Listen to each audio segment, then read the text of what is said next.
Bonjour YouTube, bonjour la chaîne, c'est ça le catch, le SmackDown Recap d'un épisode de SmackDown totalement, je l'assume pleinement, totalement dispensable. Là, il y a 1 milliard de gros catch un peu partout cet été. Il y a plein de trucs intéressants à voir.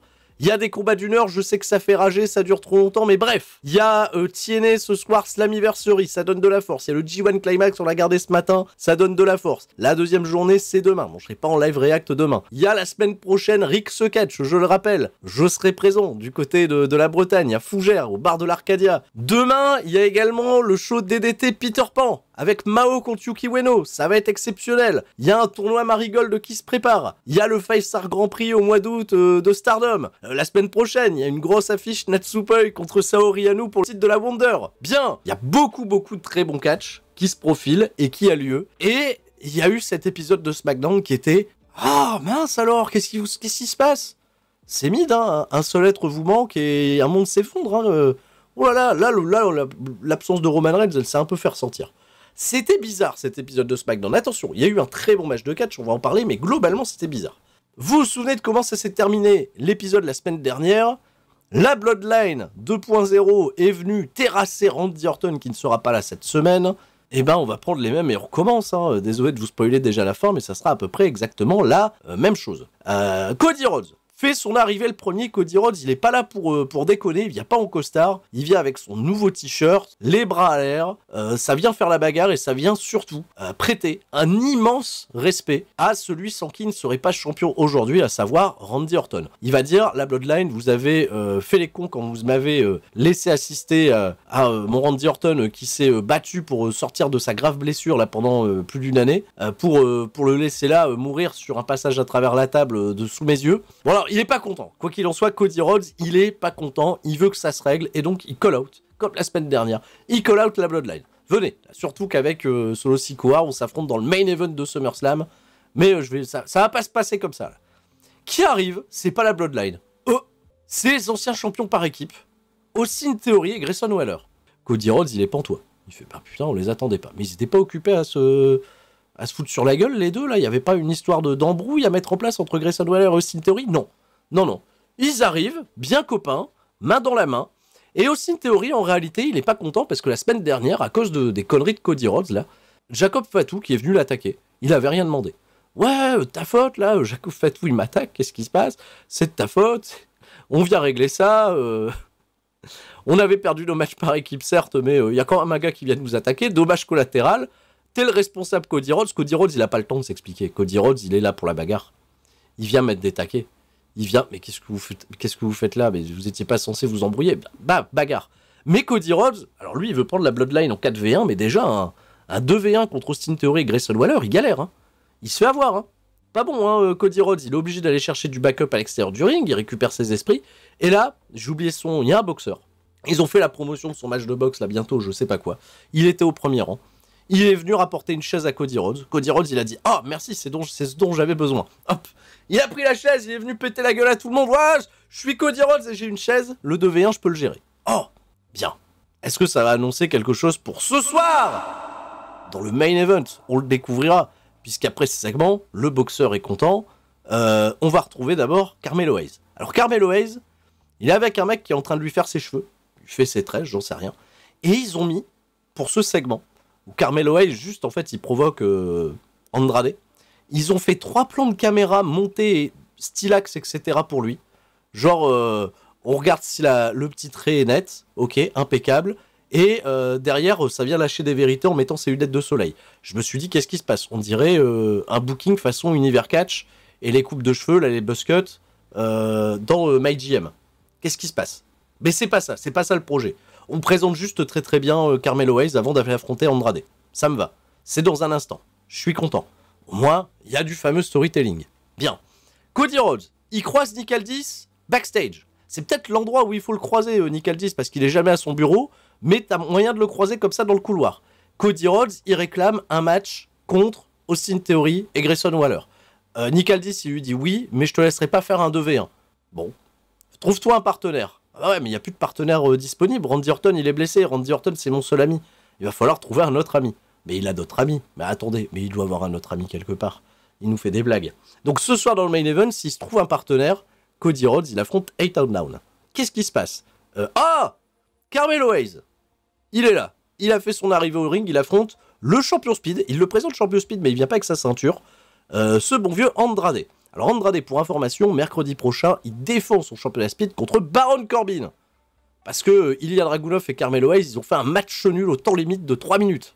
C'est Speed, c'est sur Twitter, incroyable. On nous présente évidemment un Andrade en pleine confiance, surtout qu'il a catché ce week-end à Monterrey, à Mexico City, devant son public, et il a été considéré comme une gigastar. Bien. On est parti pour je vous le dis cash, un excellent match de 10 minutes, il me semble. Ça a fait 10 minutes, ça? Ouais, ça a fait 10 minutes 39. Les premières séquences sont plutôt très fluides, on sent une bonne chimie entre les deux catcheurs. Le public s'embarque timidement, j'ai oublié de le préciser, donc on est exactement à Omaha, dans le Nebraska. C'est pas non plus la plus grande foule du catch, c'est pas l'atmosphère la plus réputée. Mais ça va, on se laisse embarquer, c'est plutôt bien. Andrade, il a le petit ascendant psychologique. Carmelo Hayes, il revient avec des manœuvres toujours aussi impressionnantes. Sa leg drop en arrière, là, elle est toujours aussi stylax. On a des bons échanges, on a toujours l'incroyable fin de coup de pied qui se termine en coup de coude de Andrade que j'adore et que je kiffe toujours autant. La séquence de fin est plutôt cool. Il y a Carmelo Hayes qui veut tenter je ne sais pas quelle attaque depuis la troisième corde, peut-être son shoot that don't miss, mais là ça va totalement rater. Et il y a une tentative de ciseau de tête à la volée façon Mystica qui va se faire contrer dans le nouveau finish d'Andrade, à savoir le double arm. Il tombe sur lui-même, là il fait un neckbreaker, j'en sais rien, ça s'appelle le message. Et Andrade remporte la victoire et bat Carmelo Hayes clean. On insiste pas mal sur le bon momentum en ce moment de Andrade, on ne sait pas jusqu'où ça va le propulser, et un Carmelo Hayes plutôt frustré. Voilà, on travaille, Carmelo Hayes, des fois il a des grosses victoires, il a battu Randy Orton ces dernières semaines, là il repère un petit peu contre Andrade, il est dans une espèce de ventre mou, mais je trouve que ça va, ça reste plutôt correct, et c'était vraiment au terme d'un très bon match de catch, que je recommande. C'est à peu de choses près tout ce que je vais vous recommander ce soir. Après on retourne sur un épisode de SmackDown qui ressemblait beaucoup à les mauvais épisodes de SmackDown que je vous chroniquais il y a de ça quelques années sur la chaîne. On nous remonte courtoisie de messieurs Corey Graves et Wade Barrett, tout ce qui s'est passé dans le programme qui lie Nia Jax, sa copine Tiffany Stratton, à Michin et Bayley. La victoire de Nia Jax. Michin, elle était plus là pour venir aider Bayley qui s'est fait attaquer par Nia Jax et Tiff Stratton. Tiff Stratton, elle a hésité avant d'aller encaisser sa mallette et Nia Jax, elle lui a dit « Taf, tu fais quoi? C'est pas le moment. » Elles se sont barrées. Et là, dans un instant, il va y avoir une interview à distance. Ok, peut-être que les filles sont pas là, peut-être qu'elles sont via satellite, j'en sais rien. Pourquoi on fait cette interview à distance? Parce que c'est un procédé qu'on a déjà utilisé, mais bon, ça justifie souvent des choses. On veut pas de physicalité entre les gens, il y a un service de sécurité, donc c'est pour ça on les tient à distance, face caméra. Nia Jax et Bayley vont se dire des vérités. Elles se disent des vérités. Nia Jax, elle veut du respect. Elle veut que Bayley reconnaisse qu'elle est la reine du ring et que son règne arrive bientôt à la fin. Elle est prête à tout lui prendre. Elle veut tout lui prendre. Bayley, la répartie qu'elle a à Nia Jax, c'est sur 2 points. Elle a dit qu'elle était big, vous voyez ça comme vous voulez, on va dire qu'elle était grande, qu'elle est assez maladroite, bon, elle laisse sous-entendre qu'elle a déjà blessé des gens, et justement, elle lui dit, je ne digère pas non plus ce que tu m'as fait il y a quelques années, à savoir me priver de SummerSlam en 2017, et ça a changé toute la suite de ma carrière, où j'ai changé de comportement, etc. On est sur des vieux trucs. Tu dis que t'as changé, je pense que t'as pas changé, alors que moi j'ai évolué. Nia Jax, elle est pas contente. Elle se sent un petit peu insultée par Bayley et elle décide de quitter cette interview à distance. Continue de faire monter de l'attention, mais visiblement c'est haute surveillance, puisqu'on leur fait faire des programmes où elles sont séparées l'une de l'autre. Voilà. Ok. Le match est, je le rappelle, prévu pour SummerSlam. On fait monter la hype comme on peut. Le grand moment de cet épisode de SmackDown. Alors là, j'ai rigolé. Il y a Bianca Belair et Jade Cargill qui se baladent backstage et qui veulent se rendre au bureau de Nick Aldis. On se doute qu'elles veulent leur rematch pour leur championnat par équipe féminin qu'elles ont perdu. Bien. Malheureusement, sur leur chemin se dressent Chelsea Green et Piper Niven, qui elles aussi, ça fait quand même depuis longtemps, elles veulent aller parler à Nick Aldis. Apparemment, il y a son bureau qui est là. D'autres personnes le croisent dans les couloirs. Vu qu'elles se prennent la tête, Bianca Belair, elle dit à Chelsea Green, eh ben, pour savoir qui parlera à Nick Aldis le premier, je te propose d'aller régler ça dans le ring. Hein? Mais il faut que Nick Aldis valide le match. Non, faut que quelqu'un parle à Nick Aldis pour valider le match, si c'est lui qui organise les matchs et qui... Non, Bianca Belair, elle fait pour savoir qui... Très bien, alors comment ça... Qui officialise? Personne officialise, on est parti, Bianca Belair, elle fait son arrivée au ring. Et il y a Bianca Belair contre Chelsea Green. Bien. Alors, soit Chelsea Green fait son arrivée, on se bat donc pour du prestige, le storytelling, l'écriture du match pour justifier un match. Étant donné que je sais que beaucoup de fans de WWE n'aiment pas regarder des matchs, il n'y a pas une histoire derrière, bah là l'histoire c'est Bianca Belair et Chelsea Green veulent parler à Nick Aldis. Qui va parler à Nick Aldis en premier? Chelsea Green, elle met une baffe, elle est amusante, elle se prend une grosse German suplex, elle était magnifique. Bianca Belair, elle est pas là pour chipoter, elle est déjà prête à mettre son finish. Chelsea Green, elle roule derrière, elle tente un roll-up, plutôt pas mal, 1-2, ça va pas jusqu'à 1-2, ça se fait retourner à nouveau, 1, 2 et 3, 56 secondes. Très bien. Victoire de Bianca Belair. Chelsea Green n'est pas contente. Elle se sent humiliée, elle se sent volée. Confrontation de ce fait entre les deux équipes à distance. Bianca Belair, elle va donc pouvoir parler à Nick Aldis la première. Spoiler, on la verra jamais parler à Nick Aldis du reste de l'épisode. Alors pourquoi on fait ça? On la verra pas. En revanche, celles qu'on a vues, c'est les championnes par équipe. Ayla Dawn et Alba Fire. Elles ont dit, haha, alors, hein, vous avez le seum, hein, parce que vous êtes plus championne. Et nous, depuis qu'on est championne, on a tout. On a des traitements de stars. Limite, elles vendent le truc, genre, on a un plus gros temps d'antenne que Jet Cargill et Bianca Belair. Les sœurs, je pense pas, hein. Depuis que vous avez pris les titres, vous avez peut-être fait un match contre Kayden Carter et Katana Chance, et on vous a vu seulement errer backstage à droite et à gauche, et c'est tout. Bianca Belair et Jet Cargill, on les voit chaque semaine, qu'est-ce qui vous arrive? Bien, bon, soit. Mais qui va parler à Nick Aldis, puisqu'il est jamais là? Et bon, Cody Rhodes, et on sait pas qui, contre A-Town Down Under. C'est le nom de l'équipe de Grayson Waller et d'Austin Theory. C'est ce soir dans le main event, suspense. Qui est le partenaire? Bon, bah Nick Aldis, l'homme que tout le monde recherche, il est là, il est au milieu du ring. Bah, si vous voulez lui parler, c'est le moment, mais il n'est pas là pour ça. Il est là avec le contrat, un contrat qui nous dit qu'un homme a déjà signé, à savoir LA Knight, pour le match de championnat des États-Unis. Il faut que Logan Paul vienne le signer. Mais c'est LA Knight qui fait son arrivée le premier. Yeah! LA Knight. Bien. Bon, Logan Paul arrive ensuite. Logan Paul, il regarde le contrat, il fait « Pourquoi je signerais ?» L'autre, c'est un clown. Pourquoi je l'affronterais lui alors que je suis le champion plus long règne de ces 10 dernières années, avec, on le rappelle, 2 défenses de titre. Incroyable. Bon, il y a des petits noms d'oiseaux qui vont voler entre les deux. Je vous explique. Logan Paul, il s'est fait battre par LA Knight dans le combat qualificatif pour le Money in the Bank. Il a fait le pin sur lui, mais il refuse de l'affronter. Logan Paul, il se dit, pourquoi j'irai affronter un mec qui, en termes de catchphrase, a piqué sa gimmick à The Rock et se met du tan sur le corps. Pourquoi j'irai affronter ce mariole? Ça m'intéresse pas. La vanne était plutôt cool, mais LA Knight, il lui répond, frère, me dire que je suis un petit peu un nostalgia act, t'es pas le premier à me le dire, donc j'en ai rien à foutre. En revanche, je vois que parmi les frères Paul, il y en a un qui a assez de coronets pour vouloir affronter Mike Tyson. En revanche, lui, il veut pas affronter LA Knight. Et ça permet de décider Logan Paul. Logan Paul, il va signer le contrat. C'est un petit peu tendax entre les deux. La promo, les échanges, les noms d'oiseaux, c'était plutôt ok. C'était plutôt décent. Ils avaient le public dans la poche. Ça va. Quand Logan Paul fait mine de se barrer, qu'il jette le contrat, et les Knights, ils veulent le récupérer, il se retourne. Logan Paul, il veut l'attaquer par derrière. Et LA Knight, il est très très bon pour retourner la vapeur. Petite physicalité entre les deux, ça tournera à l'avantage de LA Knight. Et Logan Paul va prendre la petite poudre d'escampette. Voilà, c'est tout pour ce petit segment qui continue de faire monter la tension. Voilà, on verra bien. Logan Paul, donc contre LA Knight, c'est prévu pour SummerSlam. Impeccable. Ma chère Tiffany Stratton, qui détient la mallette du Money in the Bank, va dans un instant affronter Michin Miaim. On est un petit peu avec les alliés, tout ça, et Nia Jax va accompagner au ring Tiffany Stratton.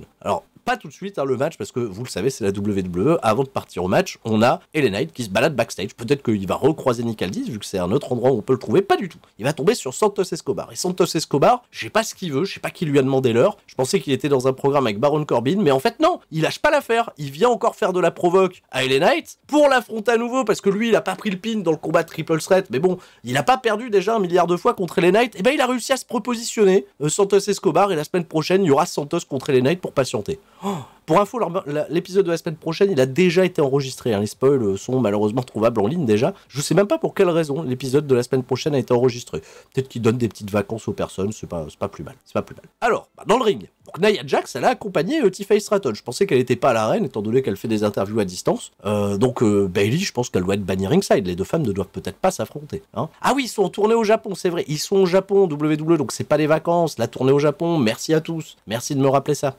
Qu'est-ce qui se passe? Donc Michin fait son arrivée au ring. Alors Michin, je vais regarder une stat. Il y a une stat qui m'intrigue avec Michin. Depuis quand elle a pas gagné un match dans le main roster, elle? Alors Michin, sa dernière victoire en weekly Dans le main roster, j'entends bien, je parle pas de NXT parce qu'elle a fait pas mal de NXT. Sa dernière victoire, c'était un 3v3 avec Bianca Belair et Shotzi et Zelina. Non, même pas un 4v4. Ah oui, le Holiday Havoc. Voilà, contre Damage Control. C'est la dernière fois qu'elle avait gagné un match, c'était en décembre 2023. C'est rude, hein. Et merci à Herlo pour le 36e mois. Oh. Mais sinon, je sais même pas si elle avait déjà gagné un match avant, tout court. Un match 1v1, encore moins, hein. Si elle avait battu Io Sky en 4 minutes 40 en janvier 2023.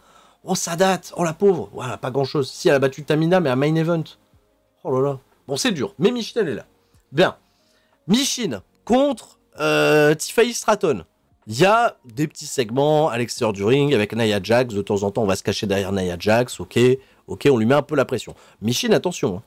On va pas lui enlever quelque chose. Ça catch. Le match est correct. Il est décent.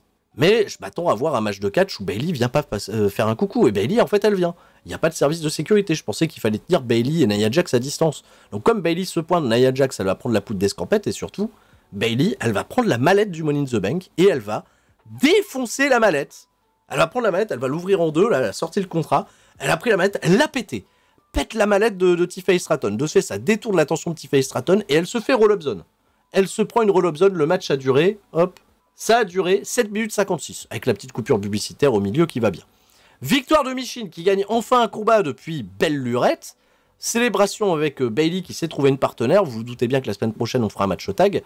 Tiffany Stratton n'est pas contente, elle récupère une mallette en miettes. Et cette mallette, elle va probablement s'en faire une nouvelle personnalisée à partir de la semaine prochaine ou de la semaine d'après. On le verra bien.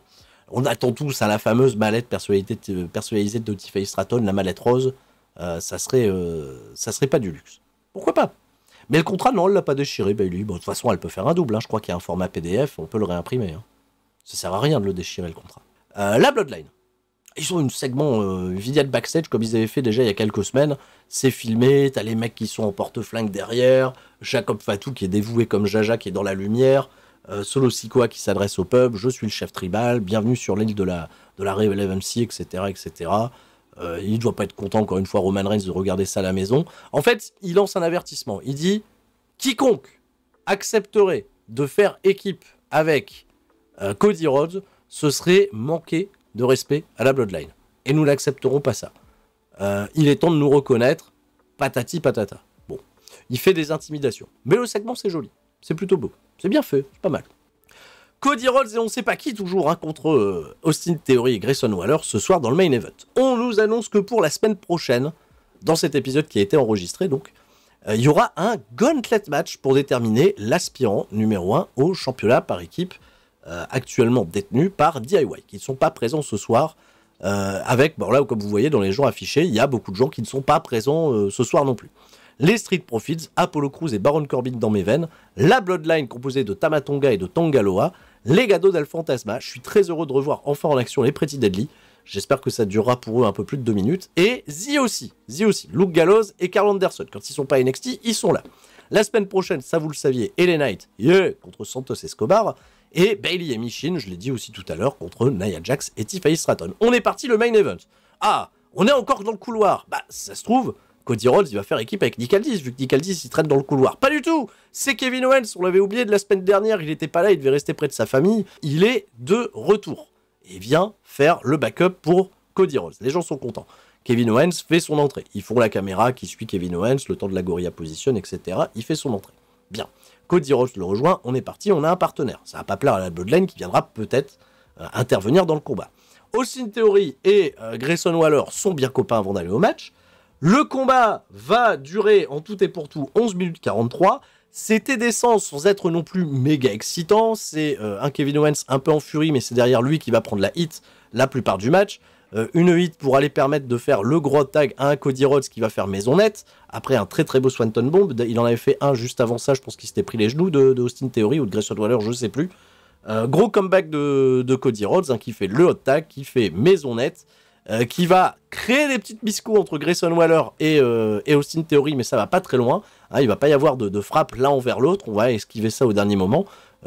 Cody Rhodes, il en profite, il va chercher le Cody Cutter derrière sur Austin Theory. Et un stunner de Kevin Owens sur Grayson Waller, c'est une affaire qui fonctionne bien.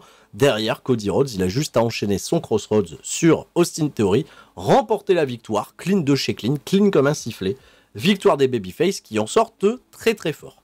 Câlin entre Cody Rhodes et Kevin Owens, musique de Solo Sikoa et de la Bloodline. On se pointe. Ah, ils sont que 3. Il n'y a pas Jacob Fatu. Ah, peut-être en 2v3, il y a peut-être moyen de les prendre. Cody Rhodes, il n'a pas le temps. Il fait un dive immédiatement vers l'extérieur, direction Solo Sikoa. Pendant ce temps-là, donc Galloway s'est pas pris trop de coups. Il va à l'intérieur du ring, il confronte Kevin Owens. Kevin Owens, il prend l'avantage, il lui arrache un œil. À la manière d'Aku. Allez, vas-y, tac. Ah, c'est ton père, c'est Aku, bah tiens, je te fais la même. De ce fait, avantage pour les babyface. Ils vont débarrasser la table et ils veulent passer Solo Sikoa à travers. Là, Jacob Fatu, qui est toujours l'homme le plus fort du monde, vient par derrière prendre à revers Cody Rhodes et Kevin Owens. Bonne stratégie de la part de la Bloodline, mais c'est encore une fois Jacob Fatu qui est beaucoup trop fort. Et Jacob Fatu, il fait la différence. Il met une drill monumentale à Kevin Owens dans le ring.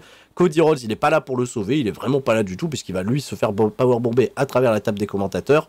Et Kevin Owens va finir avec une chaise autour du cou, projetée dans le poteau par Tama Tonga. C'est une fois de plus la Bloodline qui reste debout à la fin de cet épisode. Face à un Cody Rhodes qui est en PLS total, et ça lève le doigt pour reconnaître le chef de la tribu. Voilà, ni plus ni moins, c'est la fin de cet épisode de SmackDown, finish très similaire à la semaine dernière. Les gens réclamaient Randy Orton, mais savons l'assaut de la dernière fois. Pas pire, pas mieux. On fait avancer, tout bêtement, nos intrigues vers SummerSlam. SummerSlam, c'est le 3 août, hein, on a encore le temps. Je précise également que oui, en termes de signature, Hikuleo, hein, le dernier fiston de la famille des Tongiens, a signé, apparemment c'est officiel à la WWE, mais on n'a pas encore d'informations quant à son arrivée dans le main roster et son arrivée dans la storyline. Il y a des grosses rumeurs aussi sur les Motor City Machine Guns qui auraient signé Alex Shelley et Chris Sabin, mais pour eux, on ne sait pas trop, ça va pas être de la Bloodline, hein, pour les Motor City Machine Guns, hein, ça sera peut-être de la division tag bien évidemment, ou peut-être même du côté de NXT, on le découvrira. C'est la fin de cet épisode de SmackDown. Mention spéciale encore une fois à l'incroyable storytelling entre Bianca Belair et Chelsea Green. Voilà, ça a raconté une histoire. Merci pour tout. C'était Sturi, j'ai pas grand chose à dire de plus. C'était un épisode vraiment moyen. C'était vraiment le meat show. Well, it's the meat show. Ne refaites pas ça à la maison. La cascade n'était absolument pas maîtrisée. Mais restez forts. C'était Sturi, ciao, bye bye.